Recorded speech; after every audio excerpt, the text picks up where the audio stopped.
کیوں کربلا سے پوچھا جائے گا؟ کربلا سے اس لیے پوچھا جائے گا کہ یہ جو نماز پڑھ کے آیا ہے یہ نمازی حسینی ہے یا یزیدی ہے؟ اگر نمازی حسینی ہے تو اس کے لیے دروازہ کھلا ہے، کیونکہ نماز وہی قبول ہے جس نے نماز پڑھی ہو تو رسول اللہ کے عشق میں پڑھی ہو، اور جس نے بچا کے لیا ہو اس کی ادا سبحان اللہ، بے شک بے شک پوچھا جائے۔ بے شک بے شک۔ یہ بتا اے کربلا، اس کے سجدوں میں وہ چمک پائی جاتی ہے یا نہیں پائی جاتی؟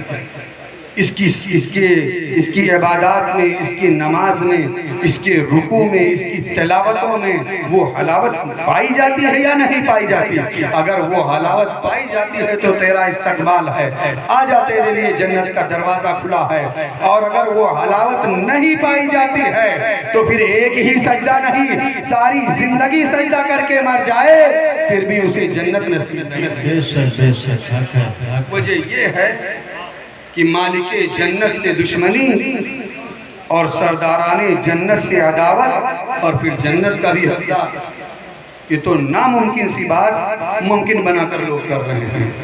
یہ ناممکن ہے کہ کوئی سرداروں سے عداوت رکھے اور انہی کے گھر میں ایڈمیشن چاہے، انہی کے گھر میں داخلہ چاہے، ایسا نہیں ہو سکتا۔ ایمان کے لیے کیا ضرورت ہے؟ یہ توحید و رسالت کا باہمی تعلق میں بتایا۔ لوگ کہتے ہیں توحید الگ ہے، رسالت الگ ہے۔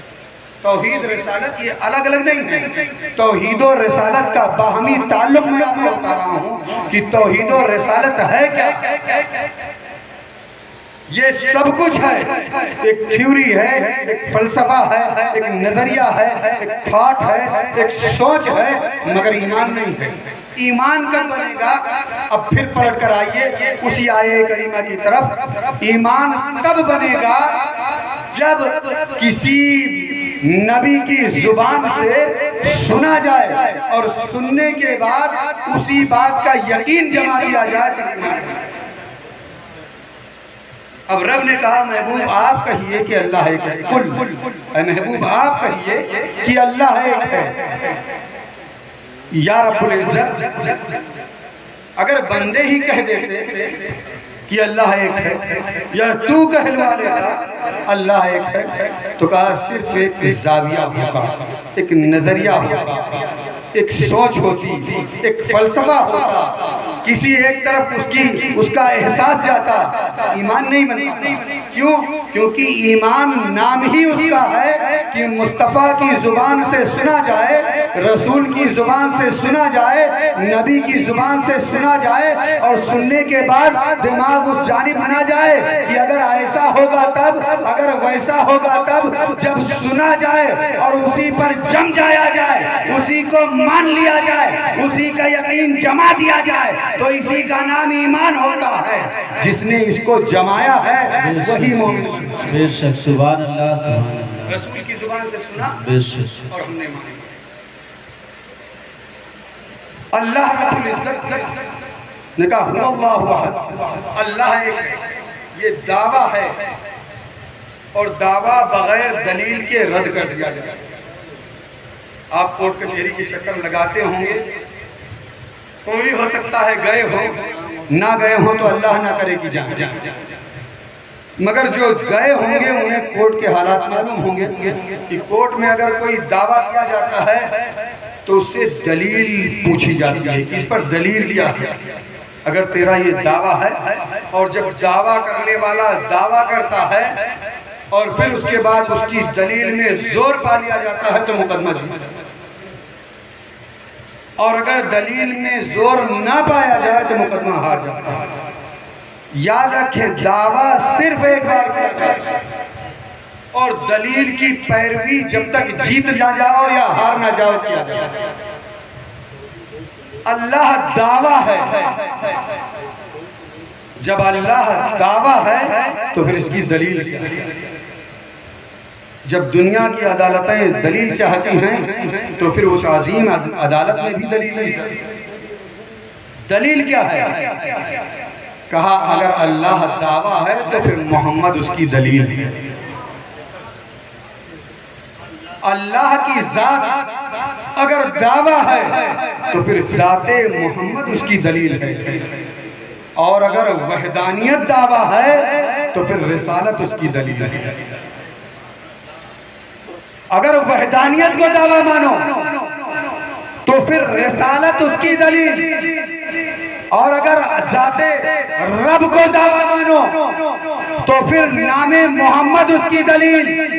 پتہ یہ چلا کہ جب دعویٰ کر دیا گیا تو اب دعویٰ کی دلیل میں فکر مند ہو جاؤ۔ فکر مند کیسے ہوگے؟ دعویٰ ذات رب ہے تو پھر محبت ذات مصطفیٰ سے ہو۔ دعویٰ ذات رب ہے تو پھر محبت مصطفیٰ جان رحمت سے بھی ہو، رسول اللہ سے بھی ہو، نام محمد سے ہو۔ جب نام محمد سے محبت ہوگی، جب نام محمد سے لگاؤ ہوگا تو تم دعوے میں سچ اترو گے، کیونکہ تمہارا کام صرف اتنا ہے کہ مصطفیٰ کے قدموں تک پہنچ جاؤ، باقی کام مصطفیٰ یا رسول اللہ، زندہ آباد، زندہ آباد، زندہ آباد، اللہ اکبر، یا رسول اللہ، سبحان اللہ، سبحان اللہ۔ صرف اتنا کام ہے تمہارا کہ تم قدم مصطفیٰ تک پہنچ جاؤ۔ اگر یہ بات میں ایک واقعہ کے ذریعے اشارہ کرتے گزروں، حضرت ابو بکر صدیق رضی اللہ تعالیٰ عنہ اللہ کے محبوب صلی اللہ علیہ وسلم کے ساتھ ایک سفر میں تھے۔ پیارے آقا صلی اللہ علیہ وسلم چل رہے تھے۔ اب وہ عاشق کہ جس کے عشق کی کسی عاشق نے تفسیر نہیں بیان کر پائی، وہ عاشق ساتھ میں چل رہا ہے۔ اس عاشق نے جب دیکھا کہ میرے نبی کے پائے ناز میں ورم آ گیا، سوجن آ گئی ہے، کہا یا رسول اللہ صلی اللہ علیہ وسلم آپ میرے کندھوں پر سواری کری۔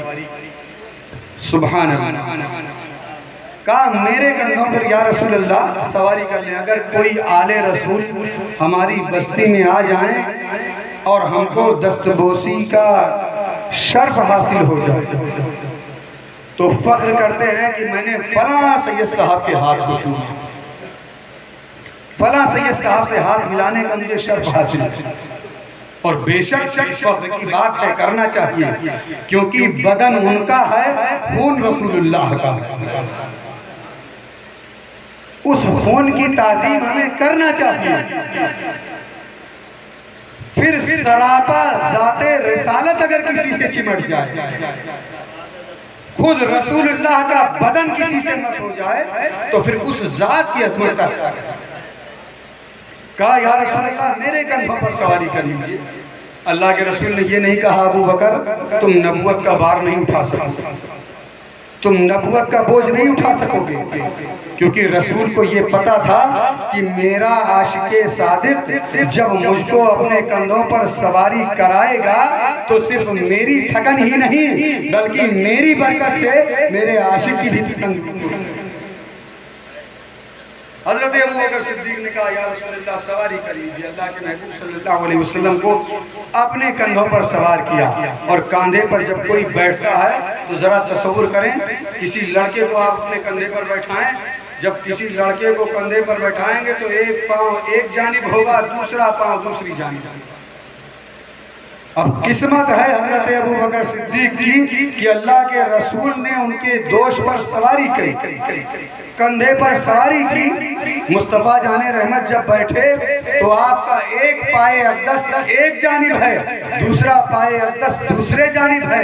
حضرت ابو بکر صدیق مستی میں ہیں، بالکل خوشی میں جھوم کر چل رہے ہیں، اور اسی مستی میں کبھی دائیں قدم کو چومتے ہیں، کبھی بائیں قدم کو چومتے ہیں۔ اللہ کے رسول نے ارشاد فرمایا اے ابو بکر یہ کیا کر رہے ہو؟ حضرت ابو بکر عرض کرتے ہیں یا رسول اللہ معراج کر رہا ہوں۔ یا رسول اللہ آپ کی معراج یہ ہے کہ خدا تک پہنچے، اور ابو بکر کی معراج یہ ہے کہ قدم مصطفیٰ تک۔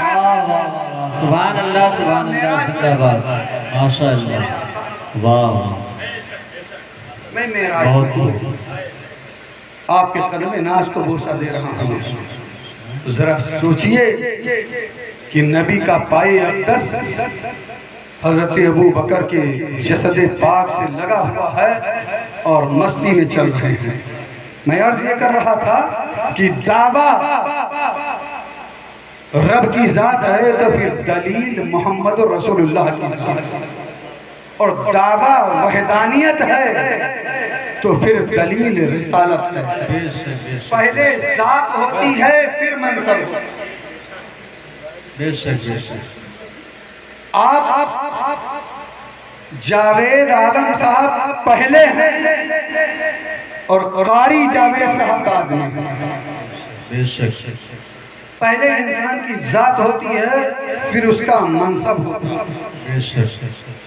محمد کی ذات پہلے ہے پھر منصب ہے. رسالت ان کا منصب ہے. یہ جتنے لوگ شریعت کی بات کرتے ہیں انہوں نے در حقیقت مصطفیٰ کی ذات کو سمجھا نہیں. اگر ذات مصطفیٰ سمجھ جاتے تو پھر شریعت نہ کرتے، کیونکہ شریعت رسالت سے پھوٹ کر نکلتی ہے. جب تک ذات نہیں پائی جائے گی، جب تک منصب نہیں پایا جائے گا، اور جب ذات پالی جائے گی تو منصب پایا جائے گا. پتہ یہ چلا کہ پہلے ذات کا ماننا ضروری ہے پھر اس کے منصب. سبحان اللہ سبحان اللہ. بے شک. تو پھر منصب سے شریعت نکلی، قرآن نکلا، نماز ہے، حج ہے، زکوٰۃ ہے، یہ ساری چیزیں. اب یہی ساری چیزیں نماز، قرآن، زکوٰۃ، حج، یہ ساری چیزیں کوئی نماز کرتا پھرے اور مصطفیٰ سے دور رہے، آپ کے علم غیب میں عیب نکالے، آپ کی ذات میں نقص نکالے اور آپ کی خوبیوں میں کمی نکالے، تو پھر وہ نماز کرتا رہے. وہ نماز نہیں ہے. نماز وہی نماز ہے جو نماز ذات مصطفیٰ کو مان کر. بے شک بے شک. سبحان اللہ سبحان اللہ. حوالے کے طور پر میں ایک بات بتاؤں. جنگ بدر جب ہوئی، اللہ کے محبوب صلی اللہ علیہ وسلم کی عادت کریمہ تھی کہ جب فتح نصیب ہوتی تو پھر اس کے بعد مصطفیٰ جان رحمت وہیں پر مصلی بچھا دیتے تھے اور نماز پڑھنے لگتے تھے. اور آپ نے علماء کی زبانی سنا ہوگا کہ جب جنگ بدر ہوئی تھی تو جنگ بدر میں مدد کے لیے اللہ کے فرشتے آئے. بے شک بے شک. جب اللہ کے فرشتے آئے تھے، المختصر، میں بات کو طویل نہ کرتے ہوئے، جنگ ہوئی اور جنگ میں مسلمانوں کو فتح نصیب ہوئی. جب فتح نصیب ہوئی، اللہ کے رسول صلی اللہ علیہ وسلم نے کونے میں مصلی بچھایا اور صحابہ اکرام نے پیچھے سب بند. اللہ کے رسول نماز پڑھانے لگے، مصطفیٰ جان رحمت نماز پڑھانے لگے. ادھر فرشتوں کی جماعت کے چیف حضرت جبریل امین نے فرشتوں کو بلایا اور کہا چل، جس کام کے لیے آئے تھے وہ کام ہو گیا، چلو، فتح ہو گئی، اب چلو. حضرت جبریل نے لشکر کو لیا اور جانے لگے. جب پہلے آسمان کے قریب پہنچے تو آواز آئی، خبردار آسمانوں کے دروازے بند کر دیے جائیں، جبریل کا داخلہ نہیں ہو سکتا، کیونکہ جبریل میرے رسول سے اجازت لیے بغیر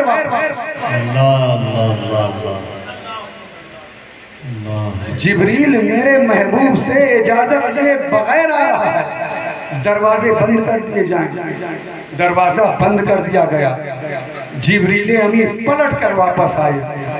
مصطفیٰ جان رحمت نماز پڑھا رہے ہیں، سامنے کھڑے ہوئے اور جبریل امین مسکرانے لگے. جبریل کا مسکرانا یہ بتا رہا تھا، یا رسول اللہ، میں نے تو سمجھا تھا کہ اب اجازت لینے کی ضرورت نہیں ہے، مگر آسمانی دنیا میں داخلہ ہی نہیں. جبریل کو مسکراتا دیکھا تو پیارے آقا صلی اللہ علیہ وسلم مسکرانے لگے. اللہ کے محبوب مسکرانے لگے تو اللہ کے محبوب کے اصحاب بھی مسکرانے لگے. سبحان اللہ.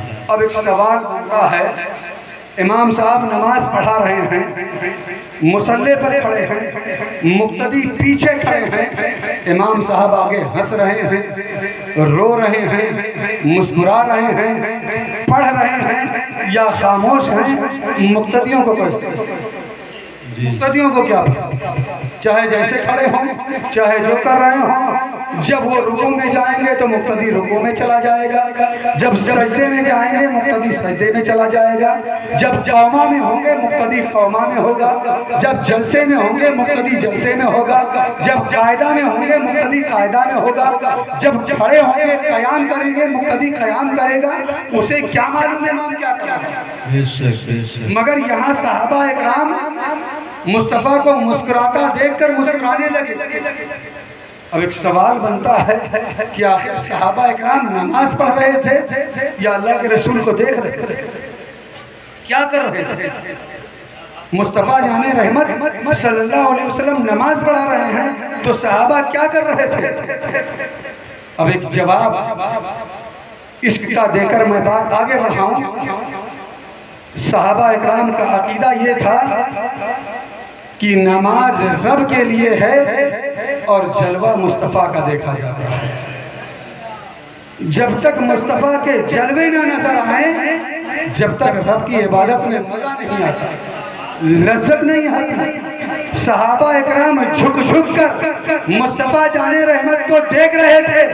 ارے نادانو، تم کہتے ہو کہ خیال مصطفیٰ سے نماز باطل ہو جاتی ہے، ذرا سوچو کہ صحابہ کی نماز سے افضل کسی کی نماز ہو سکتی ہے۔ جب صحابہ مصطفیٰ کا تصور کرتے تھے تو مصطفیٰ کے چہرے کو دیکھتے تھے۔ ہمیں جب چہرے کو دیکھتے تھے تو کیا ان کا خیال نہ آتا تھا، ان کا تصور نہ آتا تھا؟ اب ان کی نماز، ان کا خیال، ان کا عقیدہ، ان کا عشق یہ بتاتا ہے کہ خیال مصطفیٰ ہی نماز کی قبولیت۔ نعرہ تکبیر، نعرہ رسالت، مسلک اعلیٰ حضرت، ذکر شہدائے کربلا، ذکر شہدائے کربلا، نعرہ حیدری، نعرہ تکبیر، نعرہ رسالت۔ سبحان اللہ، سبحان اللہ، واہ۔ یہ کیسا نظریہ، کیسی سوچ، کیسا خیال لے کر آئے؟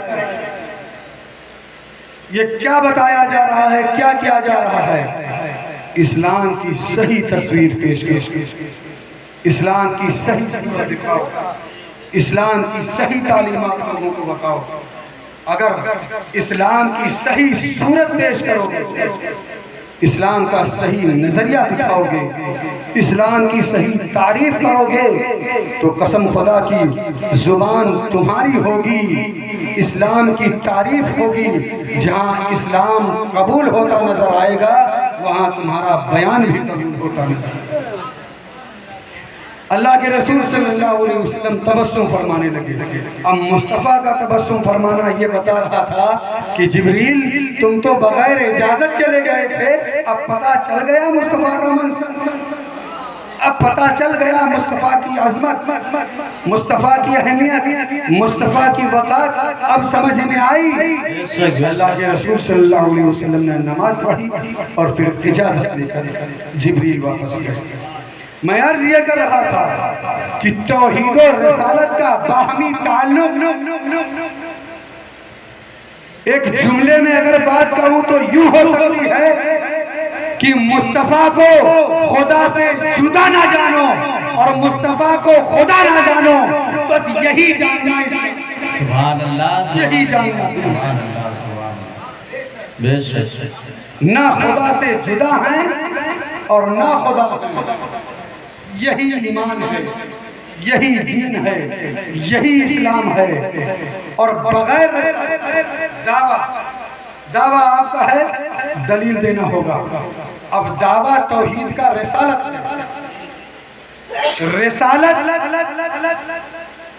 اللہ کے رسول صلی اللہ علیہ وسلم کا منصب۔ جب منصب رسالت آپ نے جان لیا اور آپ قدم مصطفیٰ تک پہنچ گئے تو آپ کا کام ختم. اب آپ نے اپنا کام کر دیا, آپ قدم رسول تک پہنچ گئے. اب اللہ تک پہنچانا یہ مصطفیٰ کا کام ہے, اللہ کے رسول کا کام ہے, وہ پہنچا دیں گے. رب نے کہا قل اے محبوب آپ میرے مالک کیوں مصطفیٰ کا؟ رب کی طرف سے جواب آتا ہے میں تو ایک ہوں ہی, بے شک میں ایک ہی ہوں. کوئی مجھے ایک مانے تو بھی میں ایک ہوں, نہ مانے تو بھی میں. بے شک بے شک. کوئی اپنے علم, اپنی صلاحیت, اپنی فکر کے ذریعے غور و فکر کرے اور وہ مانے کہ اللہ ایک ہے تو پھر اس کے اس ماننے کو صرف وحدانیت کہتے ہیں. بے شک بے شک. یہ وحدت سے وحدانیت تک پہنچے گا, ایمان نہیں ہوگا. مصطفیٰ آپ کہیے کہ اللہ ایک ہے. جب آپ سے سن کر میرے بندے مان لیں گے کہ اللہ ایک ہے تو پھر یہی ایمان ہو جائے گا. بات دراصل یہ ہے کہ میں تو ایک ہوں مگر بندوں کو ایمان دینا ہے. اس لیے مصطفیٰ زبان تمہاری ہو تاکہ تمہاری زبان سے جب بات نکلے اور میرے بندے اس بات پر یقین کر لیں تو میں انہیں مومن. سبحان اللہ سبحان اللہ سبحان اللہ. بہت خوب. اب زبان نکلی کہ اللہ ایک ہے اور بندوں نے کہا یا رسول اللہ آپ کے کہنے پر سب کچھ مان لیا ہے, اللہ ایک ہے, بس وہی بندہ مومن. بے شک بے شک. وہی بندہ ایمان والا بن گیا. کیونکہ کسی نے جرت کہا ہے کہ وہ رب کو دیکھ سکے, کسی دیکھے ہوئے کی بات کو مان لیا, بس یہی ہے. بھائی قرآن کو ہم قرآن کہتے ہیں, قرآن قرآن ہے. اس قرآن کے قرآن ہونے پر آپ کے پاس کیا دلیل؟ کوئی یہ کہہ دے میں نہیں مانتا تو آپ کیا دلیل دیں گے؟ آپ کے پاس کیا دلیل ہوگی؟ دلیل یہی ہوگی کہ مصطفیٰ نے کہا ہے کہ یہ قرآن ہے. پتہ یہ چلا مصطفیٰ کا کہنا کہ یہ قرآن ہے اس لیے ہم مانتے ہیں کہ یہ قرآن ہے, اور مصطفیٰ کا یہ کہنا کہ یہ قرآن ہے, یہ قرآن نہیں یہ حدیث ہے. رسول یہ کہہ رہے ہیں کہ یہ قرآن ہے, یہ جملہ قرآن نہیں ہے, یہ حدیث ہے. اب یہیں سے ایک نظریہ ابھر کر سامنے آیا, ایک نقطہ نکل کر سامنے آیا کہ قرآن کو قرآن ماننے کے لیے, اللہ کو ایک ماننے کے لیے, اس کی وحدانیت کے اقرار کے لیے ہم حدیث کے محتاج ہیں. مصطفیٰ کی زبان, مصطفیٰ کی زبان سے جب بے شک بے شک حق ہے. بے شک بے شک. زندہ باد. کہ قرآن قرآن ہے اور اللہ واحد ہے, اللہ ایک ہے. پتہ یہ چلا کہ توحید و رسالت کا باہمی ایک تعلق ہے, اور وہ تعلق یہی ہے کہ اگر دعویٰ وحدانیت ہے تو دلیل پھر رسالت ہے, دعویٰ ذات رب ہے تو پھر دلیل ذات محمد. اب دوسرا جز قرآن نے ارشاد فرمایا محمد الرسول اللہ, محمد اللہ کے رسول ہیں صلی اللہ علیہ وسلم. یہ بھی محمد صلی اللہ علیہ وسلم اللہ کے رسول ہیں, یہ بھی دعویٰ ہے, اور ہمارے کلمے کا جز آخر ہے. ہم کلمہ یہی تو پڑھتے ہیں نا, لا الہ الا اللہ محمد رسول اللہ, اللہ کے سوا کوئی معبود نہیں, یہ دعویٰ ہے, اور محمد رسول اللہ یہ دلیل ہے. ہاں محمد الرسول اللہ یہ دلیل ہے. دعویٰ یہ ہے لا الہ الا اللہ, اس کی دلیل یہ ہے محمد الرسول اللہ. اگر کوئی پڑھے لا الہ الا اللہ لا الہ الا اللہ رات دن پڑھتا رہے لا الہ الا اللہ اور اس کے پاس دلیل محمد الرسول اللہ کی نہ ہو تو پھر دعویٰ باطل کر دیا جائے گا, دعویٰ خارج کر دیا جائے گا. اور اگر پڑھے لا الہ الا اللہ محمد الرسول اللہ تو اس کا دعویٰ ہوگا اللہ کے سوا کوئی معبود نہیں. دلیل یہ ہوگی محمد اس کے یہ رسول ہیں، پتہ یہ چلا کہ جب دعویٰ کرو اور دلیل مضبوط ہو تو دنیا کی عدالتیں فتح دیتی ہیں، اور جب دعویٰ کرو دلیل مضبوط ہو تو رب کی عدالت بھی سبحان اللہ سبحان اللہ سبحان اللہ. مگر دنیا کے دعوے ماشاء اللہ اور وہاں کے دعووں میں فرق ہے. دنیا کے دعووں میں بہت خوبصورت. جھوٹے دعوے، جھوٹی دلیلیں بھی پیش کی جا سکتی ہیں. بے شک بے شک بے شک. دنیا کے دعوے ایسے بھی ہو سکتے ہیں کہ کسی کو پیسہ دے کر بھی گواہ بنایا جا سکتا ہے، بے شک بے شک بے شک کسی کو خرید کر بھی گواہ بنایا جا سکتا ہے. بے شک. کیونکہ اس دنیا کا معاملہ یہ ہے کہ وہ چشم دید گواہ چاہتا ہے. جی وہ گواہ ایسا چاہتی ہے کہ اس کے سامنے وہ بیان کرے. آئی وٹنس چاہتی ہے کہ تو نے دیکھا ہے، وہ کہے ہاں ہم نے دیکھا ہے، موقع واردات پر میں موجود تھا، اگرچہ وہ بمبئی میں تھا. صرف اس کا بیان لکھا جائے گا، صرف اس کی باتیں گواہ بن جائیں گی. یہ عدالت ایسی ہے جہاں نقل چلتی ہے، جہاں اصل سے کوئی رشتہ نہ ہو پھر بھی انسان کامیاب ہو جاتا ہے. مگر وہ عدالت ایسی ہے کہ وہاں کسی نقل کی گنجائش نہیں ہے، وہاں وہی چلے گا جو اصل ہوگا. وہاں دیکھنے والا ابو بکر بھی کہتا ہے لا الہ الا اللہ محمد رسول اللہ، اور نہ دیکھنے والے اویس بھی کہتے ہیں لا الہ الا اللہ محمد رسول اللہ. کل صحابہ نے دیکھا تو انہوں نے بھی کہا لا الہ الا اللہ محمد رسول اللہ، اور آج نہ دیکھنے والے مومن بھی کہتے ہیں لا الہ الا اللہ محمد. سبحان اللہ سبحان اللہ. جس نے دیکھا وہ بھی کہا، سبحان اللہ سبحان. جس نے نہیں دیکھا وہ بھی کہا. واہ واہ واہ. دیکھ کر لوگ تعریف کریں، یہ تو بات مانی جا سکتی ہے. دیکھی اگر کسی کی تعریف کی جائے تو دنیا میں صرف وہ مصطفیٰ جانے رہے. سبحان اللہ کوئی سبحان. ذات ایسی پائی ہی نہیں جاتی کہ جسے دیکھا نہ گیا ہو اور اس کی تعریف کی گئی. بے شک بے شک بے شک. اب آج کل یہ انٹرنیٹ کا زمانہ ہے. اب ہمارے نوجوانوں کو دیکھیے، یہاں آنے کے لیے ان کے پاس ٹائم نہیں ہے، مگر رات میں ٹھنڈی کے دنوں میں جب رضائی میں چلے جاتے ہیں پھر موبائل لینے کے بعد 12 1 1 2 2 3 3 4 4 کہو بچ جائے رات میں، وہ نیٹ چلاتے رہتے ہیں اور موبائل پر دیکھتے رہتے ہیں. کبھی کبھی تو ایسا ہوتا ہے ساتھ میں یار بھی بیٹھے ہیں، دوستوں کی انجمن ہے اور بار بار ایک تصویر کو دیکھا جا رہا ہے. یار دیکھو اس کا حسن کتنا اچھا، اس کی خوبصورتی کتنی اچھی ہے. پھر کچھ دور آگے بڑھے، پھر پلٹ کر اسی کو نکالا، کہا یار اس کو جب سے دیکھا ہوں اس کا تصویر دیکھتے ہی میرا دل اس پر آ گیا ہے. ارے نادان، تو نے نیٹ پر ایک تصویر دیکھی اور بار بار اسے دیکھ رہا ہے، تیرا دل بار بار دیکھنے کو کہہ رہا ہے. اگر نہ دیکھتا تو اس کی تعریف نہ کرتا، اگر نہ دیکھتا تو اس کا گرویدہ نہ ہوتا، اگر نہ دیکھتا تو اس کا عاشق نہ بنتا. ایک ذات ایسی بتاؤں کہ جس کو دیکھنے والے نے دیکھ کر بھی پڑھا ہے اور نہ دیکھنے والوں نے بغیر دیکھے بھی. دیکھنے والے نے جب دیکھ کر پڑھا تو کہا وَأَحْسَنُ مِنْكَ لَمْ تَرَ قَطُّ عَيْنٌ وَأَجْمَلُ مِنْكَ لَمْ تَلِدِ النِّسَاءُ خلقت مبرعا من كل عيب كأنك قد خلقت كما تشاء. اور نہ دیکھنے والے نے جب پڑھا تو یہ کہا چمک تجھ سے پاتے ہیں سرکانے والی، میرا دل بھی چمکا دے چمکانے والی. برستا نہیں دیکھ کر ابر رحمت، بدوں پر بھی برسانے والی. تو زندہ ہے واللہ، تو زندہ ہے واللہ، میرے چشم عالم سے چھپ جانے والے.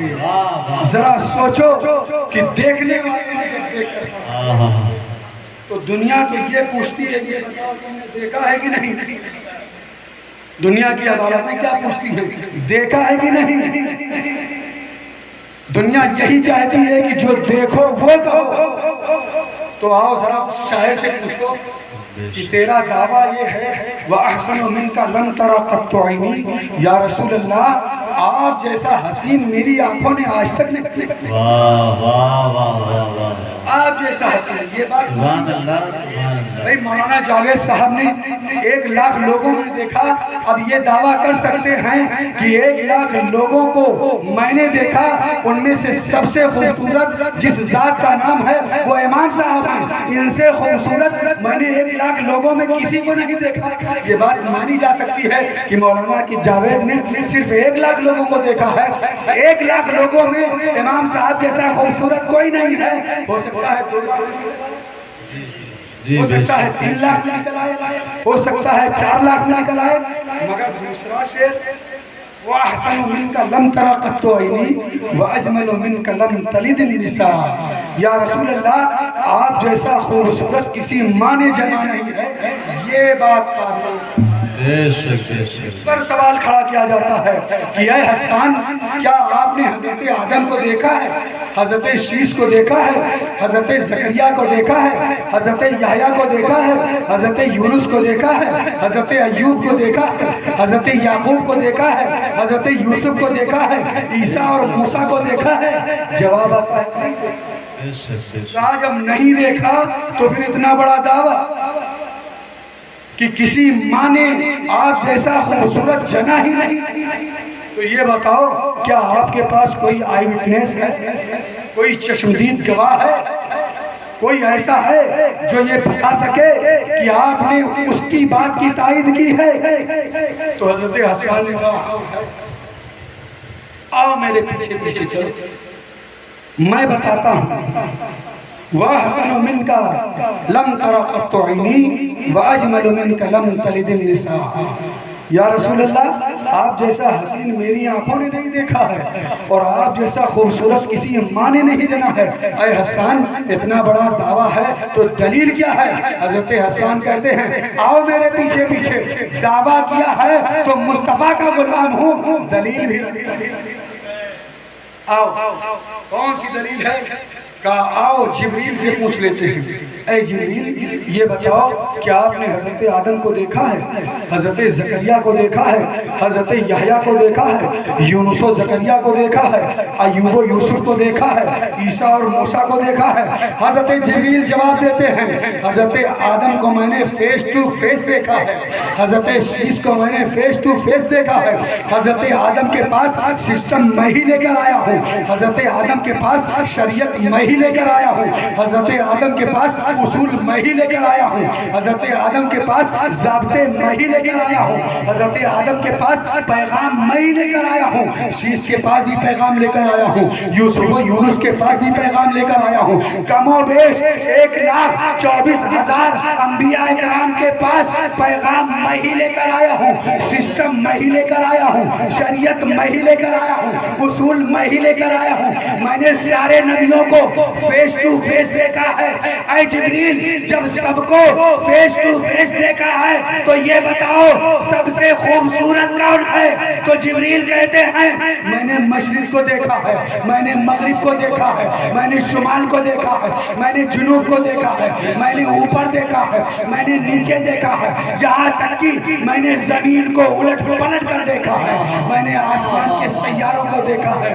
اے جبریل, زمین پر دیکھا ہے, دائیں دیکھا ہے, بائیں دیکھا ہے, ادھر دیکھا ہے, ادھر دیکھا ہے. بات سمجھ میں آتی ہے, لوگ رہتے ہیں, انسان رہتے ہیں, اللہ کی مخلوق رہتی ہے.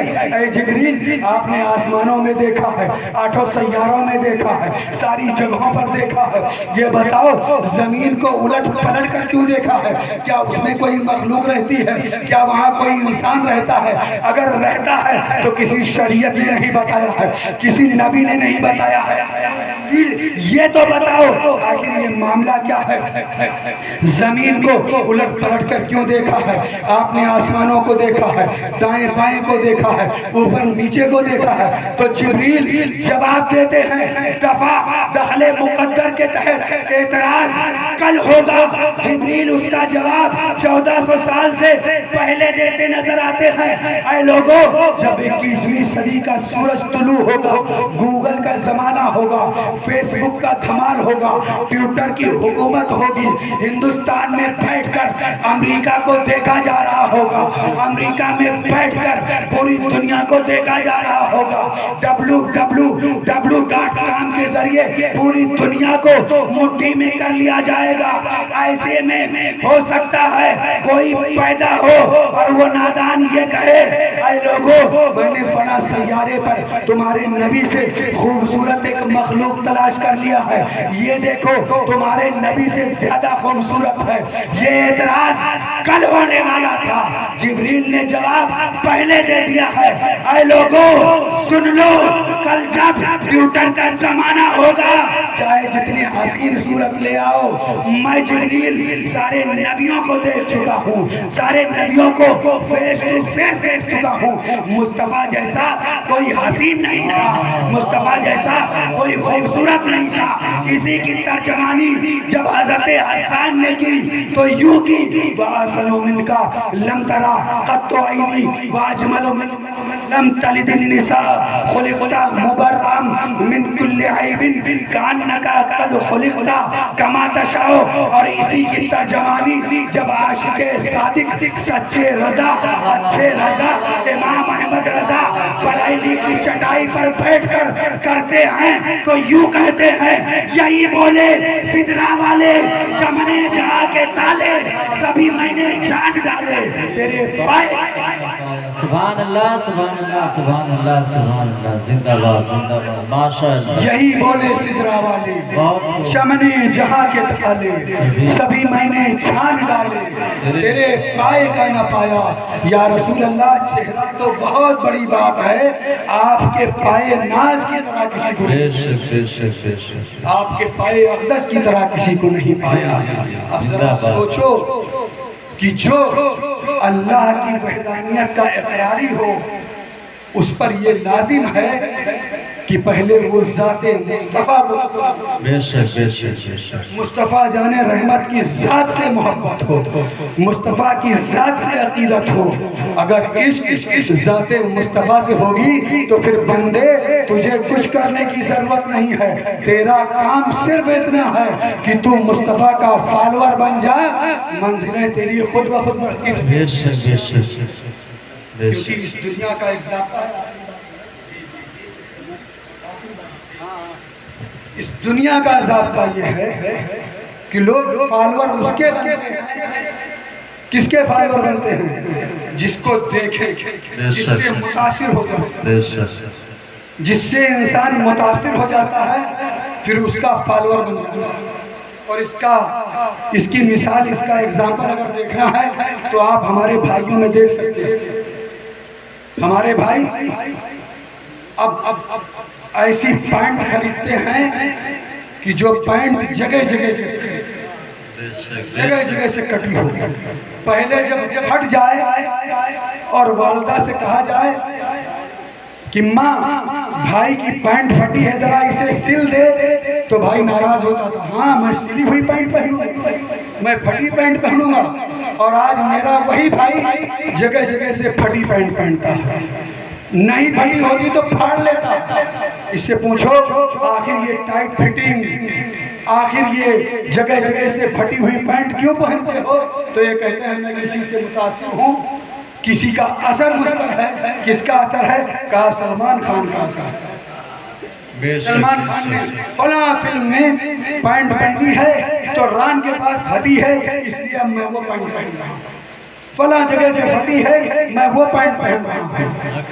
سلمان خان کی ذات سے متاثر ہو کر تو نے پھٹی پینٹ پہننا شروع کر دیا، جبکہ اس کا طریقہ یہ ہے جو جہنم کی طرف لے جانے والا ہے۔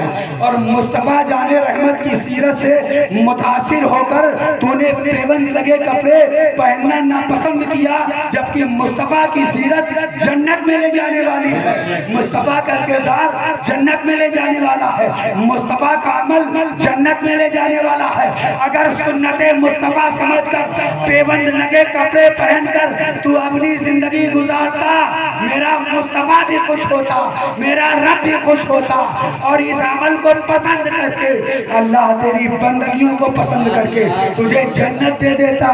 چلو اس کے پیچھے پیچھے جس کے پیچھے پیچھے چلنے سے تمہیں جنت میں جانا فکس فکس فکس فکس۔ سبحان اللہ سبحان اللہ، بے شک بے شک بے شک، بہت چلتے ہو اس کے پیچھے جس کے پیچھے پیچھے چلنے سے جہنم۔ ذرا سوچو کیا بات ہے اس کی، اگر وہ پھٹی پہن لے تو تم پھٹی پہنو۔ ذرا تصور کرو، اسلام کے ماننے والے ہو، توحید و رسالت کے پرستار ہو، تم توحید و رسالت کے ماننے والے ہو، اگر عقیدہ توحید و رسالت والا ہے تو پھر سیرت بھی وہی اپناؤ۔ اگر سیرت یہ اپناؤ گے، یہ نہ سوچو یار میں اکیلا انقلاب لا سکتا ہوں کیا، آپ اکیلے اپنے گاؤں میں اٹھئے، کوئی نہیں کھڑا ہوگا آپ کے ساتھ تو رب کی رحمتیں کھڑی ہوں گی۔